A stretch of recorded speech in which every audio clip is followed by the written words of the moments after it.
যেটা কন্ট্রোল করতে পারলে এই পৃথিবীর যুবকগুলো সব ওলি আল্লাহ হয়ে যাবে। ঠিক কিনা? জোরে কথা বলেন না। সব ওলি আল্লাহ হয়ে যাবে। আমি আপনাকে বুঝাই, লজ্জাস্থানের সাথে আপনার ড্রেস কোডের সম্পর্ক আছে, লজ্জাস্থানের সাথে আপনার চুলের সম্পর্ক আছে, লজ্জাস্থানের সাথে আপনার বাইকের এসক্যালেটরের ঘোরানোর সম্পর্ক আছে, লজ্জাস্থানের সাথে আপনার চলাফেরা বিহেভিয়ারের সম্পর্ক আছে। আপনি যখন কোনো একজন বেগারা নারীকে কনভিন্স করতে চান, যখন তার দিকে মাইল হতে চান, তখন আপনি তাকে আকৃষ্ট করার জন্য চুল কাটেন। ঠিক কিনা? জোরে কথা বলেন। তাকে আকৃষ্ট করার জন্য ড্রেস মেনটেইন করেন, তাকে আকৃষ্ট করার জন্য আপনি নতুন ব্রিজে যেখানে 80-র উপরে স্পিড তোলা নিষেধ, আপনি সেখানে 120 স্পিড তুলেছেন। ঠিক কিনা কথা বলেন। আপনি তাকে আকৃষ্ট করার জন্য বিয়ে বাড়িতে গিয়ে উপোস থেকে তার আশেপাশে ঘুরছেন, খাবার শেষ হয়ে গেছে।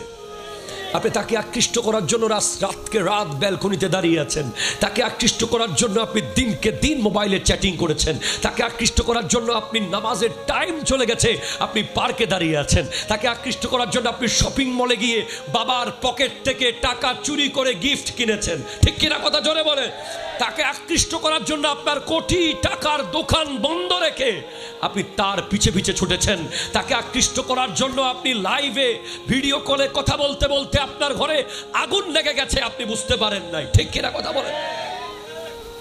একটা লজ্জাস্থানকে যদি হেফাজত করা যায়, তাহলে বিশাল বড় ফিতনা দমন হয়ে যাবে। হুজুর করলাম না, কি হবে?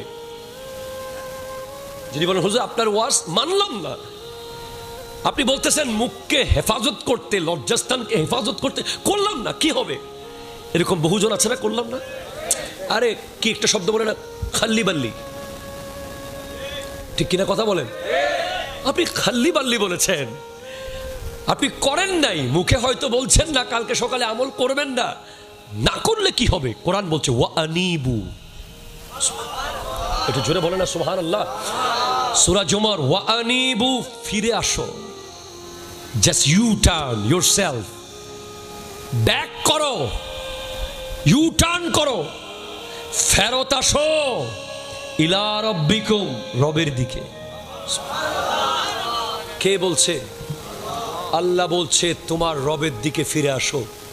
ওয়া আসলিমু লাহু, আত্মসমর্পণ করো রবের কাছে।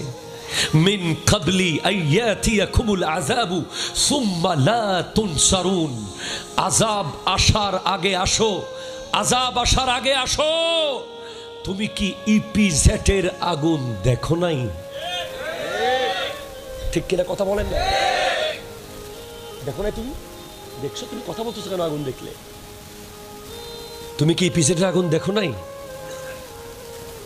আপনি হয়তো বলবেন যে এরা দিছে, ওরা দিছে, এমনে হইছে, অমনে হইছে, যে কোনো কিছু হতে পারে।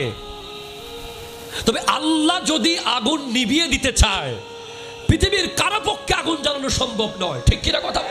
হাত তুলে বলেন ঠিক কিনা বলেন। বৃষ্টির মালিককে, বাতাসের মালিককে, সাগরের মালিককে। আল্লাহ যদি চায় যে এই জায়গায় আগুন ধরবে না, আমরা সবাই মিলে আগুন লাগাইতে পারবো? আপনি আপনার মতো ব্যাখ্যা করছেন, আমি কোরআন সুন্নাহ অনুযায়ী ব্যাখ্যা করছি। আর আল্লাহ যদি চায় যে এখানে আগুন জ্বলবে, ফায়ার সার্ভিসের দাদাও আগুন নিভাতে পারবে না। আপনি কি বলেন? আমি অবাক হয়ে গেছি। এক পর্যায়ে গিয়ে ফায়ার সার্ভিস বলছে we are sorry, we have nothing to do.